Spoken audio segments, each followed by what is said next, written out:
UFC 261, Usman vs Masvidal 2 takes place next weekend, so I thought I'd go through the entire card, starting with the early prelims, ending with the main event, giving my prediction and breakdown for every single fight on the card, starting with the early prelim opener of Pat Sabatini versus Tristan Connolly. I'm going to be going with Pat Sabatini here. I know by picking against Tristan Connolly, I increase his chances of winning because he did pull off that amazing upset against Mikel Pereira not too long ago, although I know he did beat Mikel Pereira at 170 pounds, and Mikel Pereira has now gone on to look like quite a prospect in that division, but now he's down at featherweight. He isn't normally a welterweight anyway, but he took that one on short notice, moved up to take on Mikel Pereira.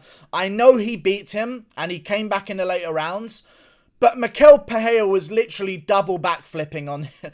Like, as much as I give him credit for the win of beating a guy like Mikel Pereira, Mikel Pereira was playing leapfrog with him. He was jumping around all over the place. Like, this was before we tamed Mikel Pereira. So this was like, Mikel Pereira's style back then was just waiting to go wrong for him, and it had done previously in his career, but we didn't know that yet because we were so hyped up after that Danny Roberts flying knee. But he was literally double and triple somersaulting against Tristan Connolly, so I don't know how much I'm going to take that one seriously, but he did get an upset win. He's very good. I just think down at featherweight, the speed difference is going to be a little bit too much for him. He's been out for a very long time, Tristan Connolly. He has been beaten before in his career many times, but Sabatini's lost some fights as well. But Sabatini really on a roll right now.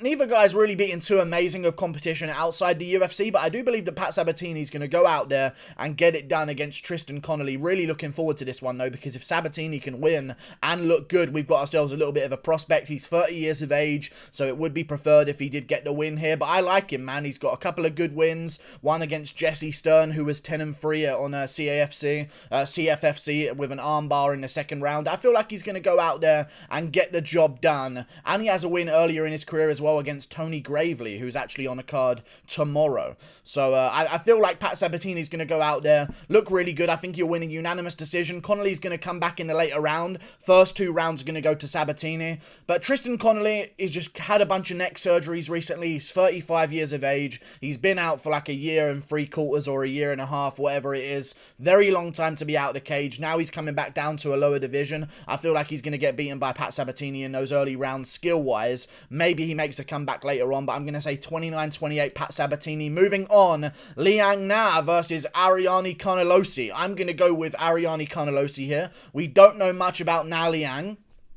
We don't, but she is called the Dragon Girl, so there is some potential here. She's a very young fighter as well, so I'm sure the UFC's interest is to get her to win the fight. But Ariane Carnelossi has known about this matchup for a much longer time. She was supposed to be taking on Mackenzie Dern, had a camp for that one, but Mackenzie Dern got pulled out to take on someone else on a different card. There was some rescheduling going on. Now Liang got a call on short notice. Now we've got this fight made. I feel like Ariane Carnelossi is just way more proven than Liang. We've seen Liang lose to a couple of girls on the regional scene that aren't too amazing. She has some decent wins, but they're all against not too many good competition opponents. Neither does Ariane Carnelossi. She doesn't really have too many great wins either, but against Angela Hill, before it got stopped for a cut in the third round, she was losing, but keeping up every round with a girl like Angela Hill, and Angela Hill is actually good at fighting, so she's decent, you know what I mean? I wouldn't say good, but like she's decent at fighting for being top 15 in the world. So I feel like Ariane Carnelossi showing that she can keep up with Angela Hill, taking some time off. She's 28 years of age. It's not like an older girl versus the young up-and-comer. I'm going to go with Ariane Carnelossi winning this one by unanimous decision. Moving on up the card, Dwight Grant versus Stefan Sekulic. I'm going to go with Dwight Grant by KO in the first round. I don't think this is good for Stefan Sekulic. Hasn't been in the cage for a little bit.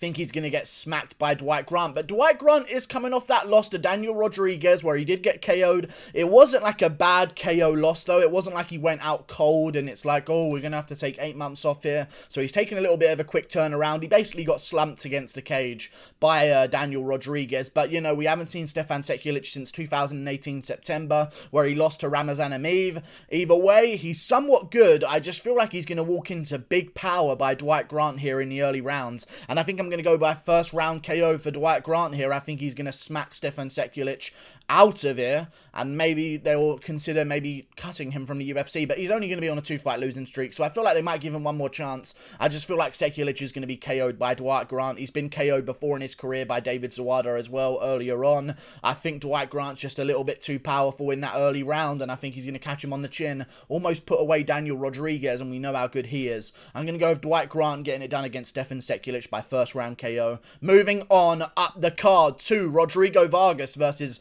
Rong Zhu. I'm going with Rong Zhu. I've actually been really looking forward to his debut.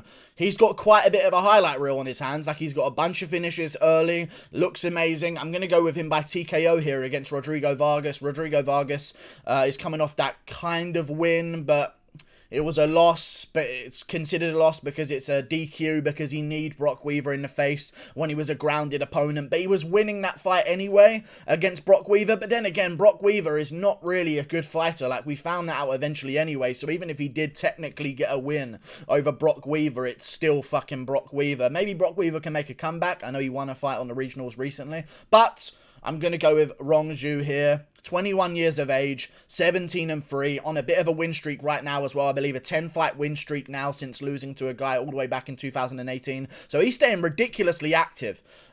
He's got a lot of fights in, and he had another fight early this year as well in 2021, which is good to have.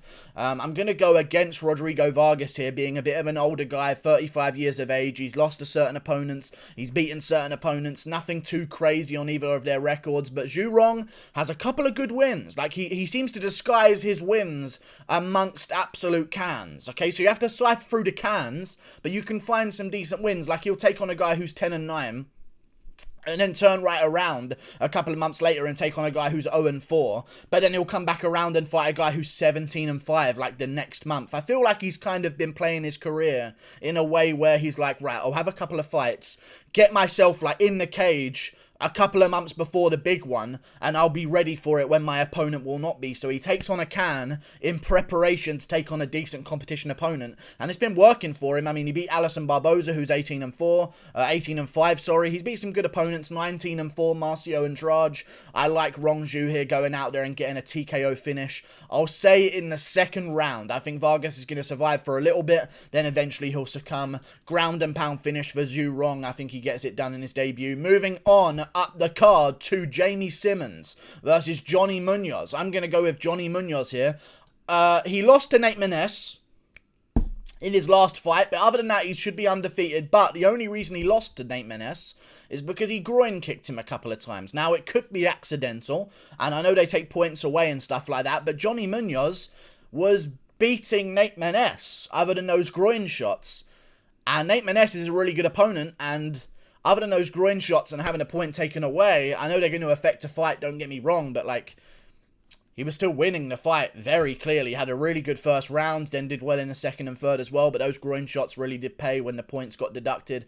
But, you know, 10-1, I've never really seen him lose. Like, I know there was a point deduction, but I've never seen him lose in a fight. He's got really good wins. I'm going to go against Jamey Simmons here. Both guys haven't really fought two amazing competition levels outside of the rankings, but I kind of consider the Nate Maness fight a win for Johnny Munoz because I watched them skill for skill, and Munoz seemed better than Nate Maness in that bout, and Nate Maness is a good prospect himself. Jamey Simmons coming off a KO loss to Giga Chikadze. He's been KO'd earlier in his career as well. He's been submitted in his career. I think I'm going to go with Johnny Munoz. I'll say by submission. I think he'll go out there. He's got a lot of submissions in his career, a lot of rear naked chokes. I'll say rear naked choke for Johnny Munoz in the first or second round against Jamey Simmons. I'll settle on the first round. Late first round, submission to rear naked choke from Johnny Munoz. And the Afro Samurai shall fail. Sorry, Jamey Simmons coming off a KO loss to Giga Chikadze. Not quite going to trust him to go out there and get this one done. Munoz is a bit of a good prospect, so I'm looking forward to seeing what he can do. Moving on up the card, Qileng Aori, or Aori Qileng. Why not just switch them round? If the names are the other way round, stop fucking putting them that way round. You know what I mean? Let's just adapt. and switch the fucking names around. It's pissing me off. Either way, Aori Qileng versus Jeff Molina. I'm going to go with Aori Qileng. I think he's a very good prospect. He's lost to some other fighters in the flyweight division previously in his career, like he lost to Kai Kara France earlier in his career, and he's lost to some other guys way earlier on in his career, but recently, he's been doing quite good. So I know he has a 15-6 record, but I think there was a time where he had a really terrible record, and now he's grinded away a bunch of wins in a row and had some good ones. Jeff Molina did not win his fight on the Contender Series, maybe. Like, it was a very close fight. It wasn't impressive. He's a young guy, so maybe he's going to go out there and get a jump over Aori Qileng, but Aori Quileng's got the experience. He's fought better competition. He's looked better as well. I think he'll go out there and get a decision. I don't see him finishing Jeff Molina. He's got some finishes in his career, but I think he's going to go out there and get a decision win. 29-28, I can see it being a little bit competitive, but Aori Quileng's going to get his hand raised at the end of it. I'll say him by decision. Moving on up the card, Danaa Batgerel versus Kevin Natividad. I'm going to go with Danaa Batgerel. Neither of them are that good. Neither of them have fought that good of competition. But one thing I've noticed when watching both of their fights previously in their career, Danaa Batgerel makes it, like, easy. And Kevin Natividad makes it tough sometimes. Like, they both had their losses in their career to certain opponents. I mean, Danaa Batgerel lost to Uriah. Kevin Natividad lost in his last fight to Brett Johns by KO. It was an uppercut KO in the third round as well. So he is coming off a KO loss, so that's not going to help him in this matchup either. I feel like Danaa Batgerel just looks better as a fighter. Like, where Kevin Natividad would scrape by a split decision against an absolute can with a record of like 7-7, Danaa Batgerel goes out there and KOs a guy in the first round. It's a can, but he makes him look levels below him. So I'm going to go with Danaa Batgerel. I think he's just shown levels, whereas Natividad has shown that he might be one of the cans. You know what I mean? So I'm going to go Danaa Batgerel, KO in the first round. Moving on up the card, Karl Roberson versus Brendan Allen. I'm going to go with Brendan Allen here. I worry about that pick because he doesn't shoot takedowns sometimes. Like against Sean Strickland, I think if he went out there and tried some takedowns against Sean Strickland, he could have a really good chance of actually getting him down and doing some work there with his submission game, because he does have good submissions. Submitted Kevin Holland earlier in his career, and I know a lot of people were saying, well, Kevin Holland doesn't have a good ground game, but Marvin Vettori wasn't submitting him with a rear naked choke, and Derek Brunson wasn't submitting him with a rear naked choke, so there is something to say about Allen getting a submission finish over Kevin Holland. I'll say he gets a rear naked choke against Karl Roberson as well. It's just like Allen has lost in a different amount of ways. He's had a decision not go his way. He's had some tough fights here and there. He's been TKO'd in his last one by Sean Strickland. But Roberson, it's been the same thing every time. Like against Antonio Carlos Jr., no. Against Cesar Ferreira, taken down, submitted immediately in the first round. Glover Teixeira, taken down, submitted immediately in the first round. Don't get me wrong, it's Glover Teixeira. And he actually cracked Teixeira on the feet before that happened as well. But Glover Teixeira got him to the ground, submitted him in the first round. Karl Roberson versus Marvin Vettori. Vettori takes down Karl Roberson, submits him in the first round. I feel like I'm going to go with Brendan Allen being able to grapple his way to a win here and getting a submission. I'll say second round, rear naked choke for Brendan Allen. He gets Roberson to the ground in the first after some stand-up exchanges that maybe go Roberson's way. And he starts sort of wearing him down a little bit with some shots to the body, total strikes, stuff like that. Then the second round comes around and I'll say Brendan Allen sinks in the submission there, rear naked choke in the second. Moving on up the card, Alex Oliveira versus Randy Brown. Good fight. Actually a decent fight. I like this one. I'm going to go Randy Brown, though. I feel like Alex Oliveira, I can't trust, although he is good. He is a good fighter. I think he's got one of the nastiest front kicks in the game. I respect him as a fighter, I do. But hear me out. There is a level of toughness I require you to have.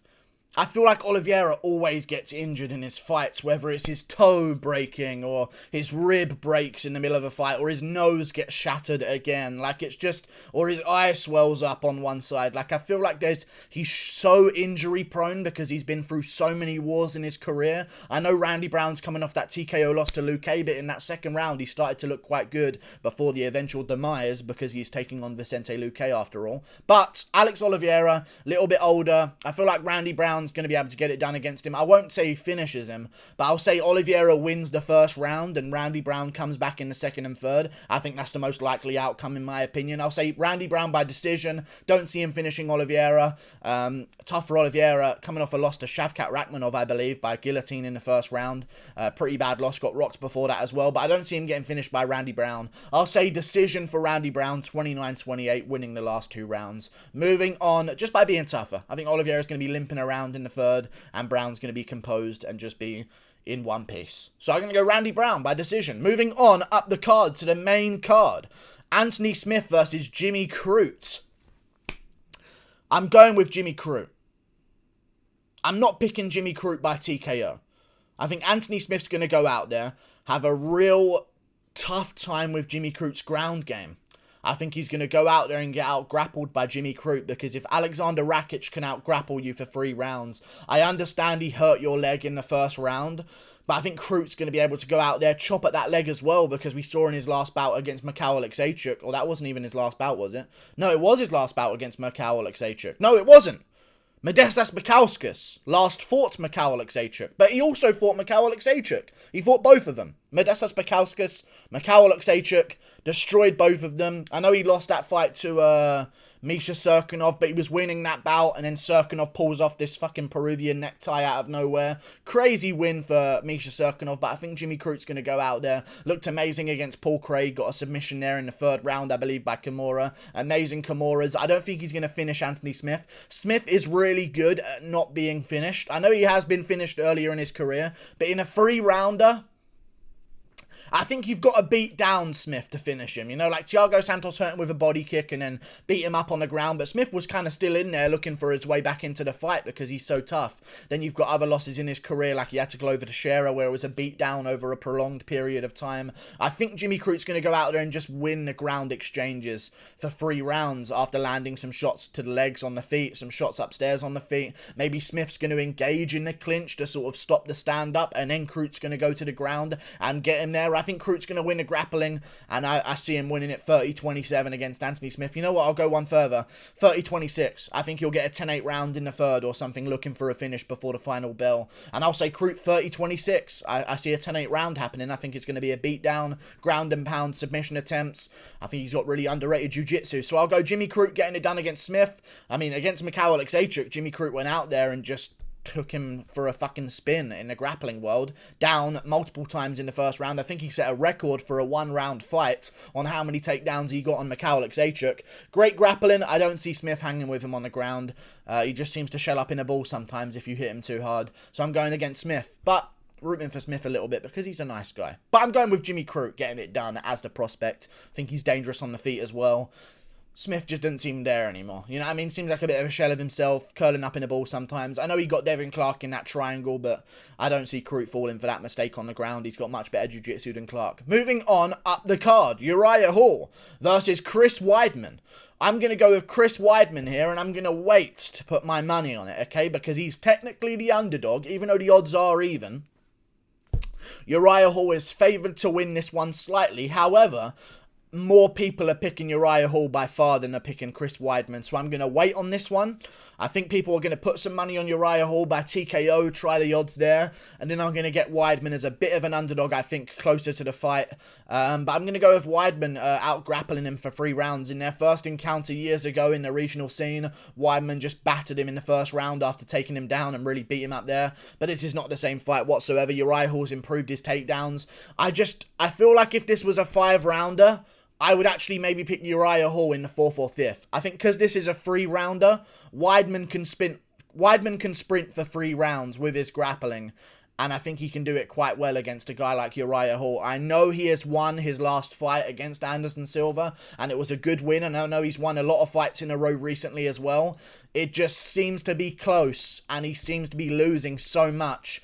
I don't think you can be losing against Chris Weidman. Antonio Carlos Jr. was able to take down Uriah Hall many times, but Uriah Hall like barely won based on a couple of strikes that he landed on the feet here and there, just by barely doing enough damage whilst being taken down against a guy like Antonio Carlos Jr. I rate Weidman's grappling higher than Antonio Carlos Jr.'s by far. I think he's equally going to take down Uriah Hall, smother him on the ground, get good positions, maybe try a couple of arm triangles but not get them, winning himself the first 2 rounds. Maybe Uriah Hall wins the third or drops him in one of the rounds, but Weidman recovers. I feel like even against Anderson Silva, he was losing those first 2 rounds, Uriah Hall, so he lands the shots that he needs to. I just think in a 3-rounder, there's not enough time for him to, and I think he's going to be losing in a way that he can't be losing at. You can be barely outstruck as Uriah Hall on the feet, and you can lose in that way. Even against Bevon Lewis in 2019, he got really outstruck in that fight before landing that big shot in the 3rd round. I just don't think you can be losing the same way to Weidman because you're giving up too much control to him in the grappling, and I think it's only going to get worse as the fight goes on until the 3rd round where maybe Uriah Hall comes out crazy at the end of it, looking for big shots. I think Weidman's going to secure it 30-27, but it could be 29-28. We'll see how it goes. I'll say Weidman 30-27, takes him down every round and keeps him there. Moving on up the card, Valentina Shevchenko versus Jessica Andrade. I'm going with Valentina Shevchenko. However, I do appreciate the threats that Jessica Andrade brings. She's going to have a lot of... She is going to have a lot of power in those early rounds. Really dangerous power. But we'll see how long that lasts. But she does have some good building momentum moments in fights, like against Rose Namajunas. If that fight had an extra 2 rounds... I thought Andrade would probably go ahead and win that one against Rose Namajunas. And even though she slammed Namajunas in the first fight as well, Jessica Andrade was like on her way to winning that one anyway. Like she was landing good shots on Rose Namajunas, chopping at the legs. I feel like Shevchenko is much better than Rose Namajunas. And that's kind of what I'm basing it off of, really. I think Shevchenko is just a bigger, stronger, more athletic, more dangerous, more explosive version of Rose Namajunas. And Namajunas was able to get by in a 3-rounder. I'd say Shevchenko has better cardio than Rose Namajunas. And Andrade moving up a weight class. I think she's going to be swinging a little bit too hard, too much early. And Shevchenko will win like the last 3 rounds. I'll actually give Andrade a couple of rounds here. I'll say 3-2 Shevchenko. I think she'll win the last 3 rounds. The 2nd round will be razor close. And Andrade will win the 1st, I reckon. But I think Andrade is going to win the 1st round here against Shevchenko. But that's not going to last too long, in my opinion.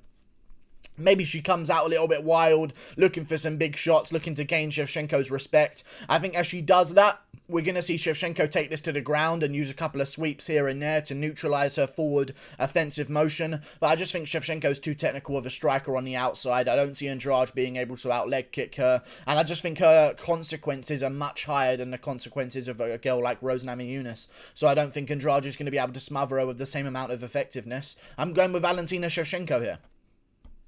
I think she wins. But Andrade is only 29, so there's a chance. Like, she's still getting better in her career. She looks good. She looks pretty technical. I just think Shevchenko's got this one in the bag. But if Shevchenko does lose this one, it would really expose every fucking women's division other than women's strawweight. So maybe I can't wait for it to happen, but I'm going to go Shevchenko. Even though the Maia fight was quite close, I don't think Andrade is big enough to hold her against a cage like that. So I think Shevchenko's going to win this one in the grappling as well. A lot of the time. I know that doesn't make much sense because Andrade has good grappling, but she's just going to be so much smaller than Shevchenko. I think she's just not going to be able to do much about it. I'm going with Shevchenko taking her to the ground and beating her up there. Unanimous decision, 3-2 or 4-1. Moving on up the card, Weili Zhang versus Rose Namajunas.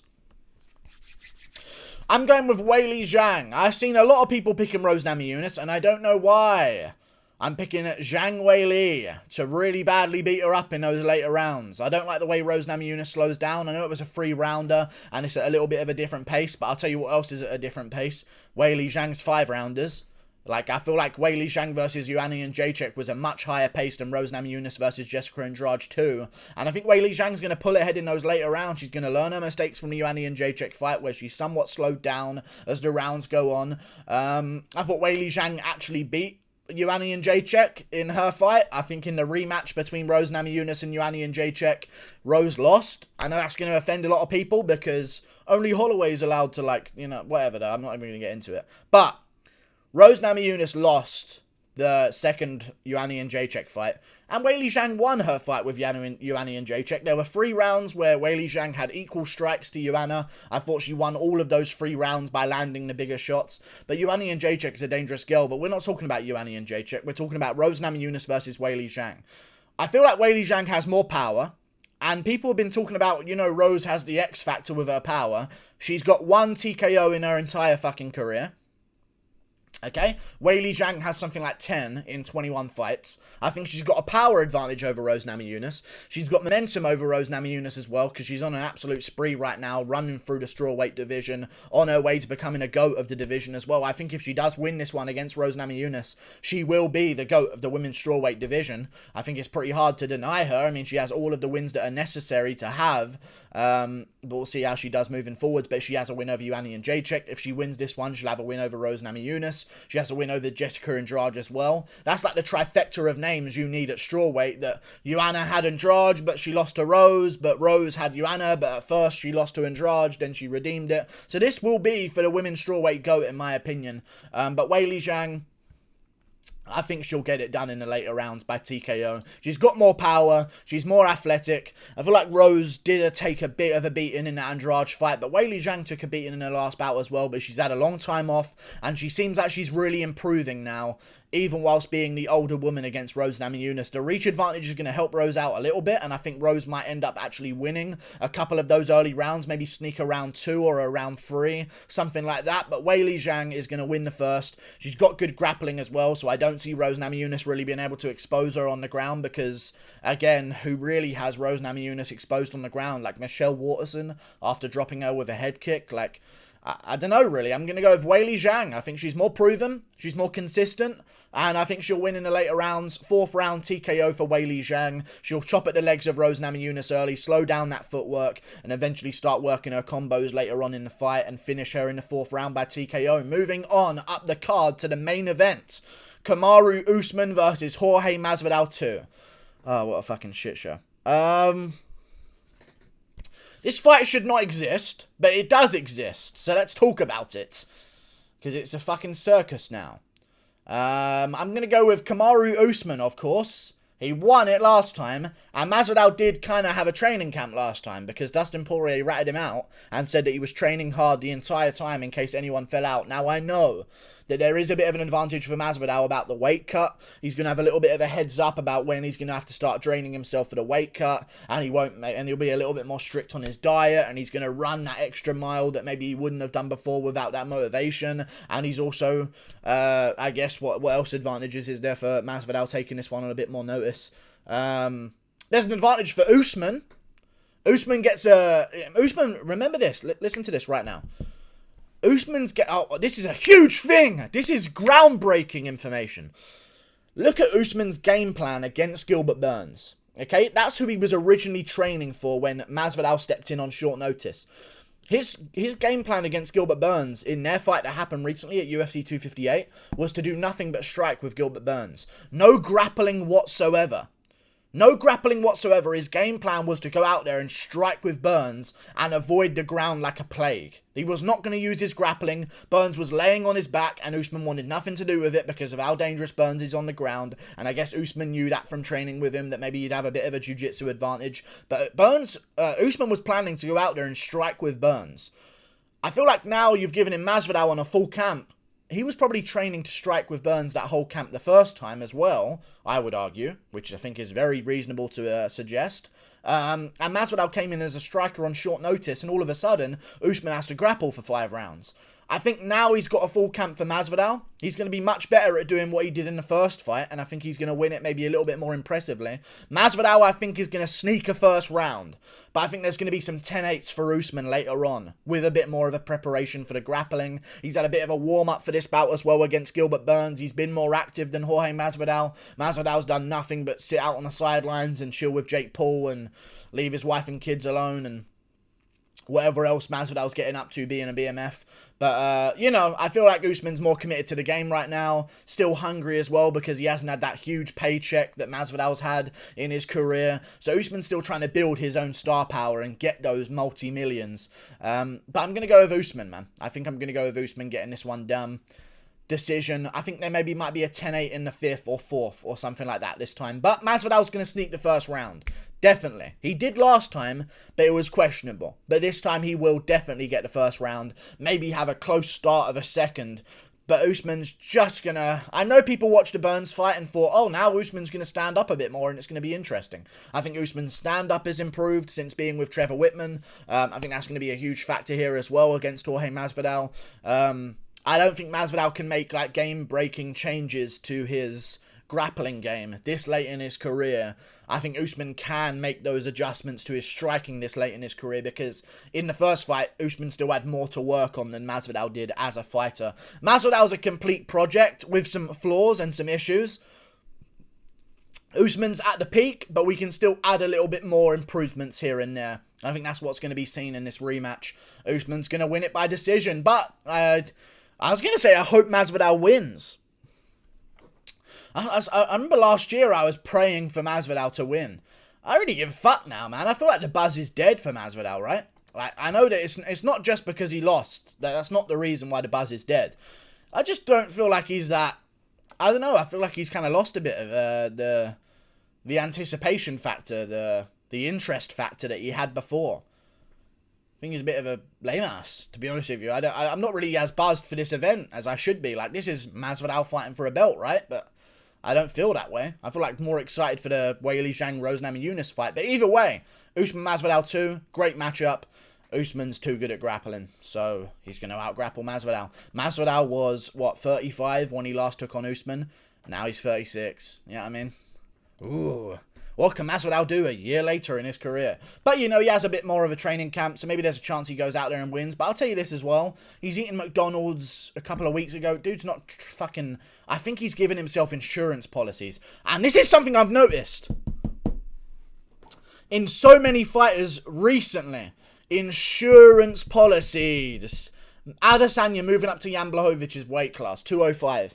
He didn't cut weight. He fucking cut weight. You can't look at me and tell me Adesanya weighed 203 pounds. Adesanya must have weighed like 215. But the weight disadvantage was crazy, right? The weight disadvantage and this and all of the weight that Jan Blachowicz had. Like, he just beat Israel Adesanya, but that's the insurance policy. Now they can save face with Adesanya. First time with Masvidal and Usman. It was on short notice. And now this time it's going to be, he only had 5 weeks and he was eating McDonald's before. What if he doesn't have that Big Mac? Like, let's have a trilogy. Like, I don't know. I'm going with Usman. His grappling's too good.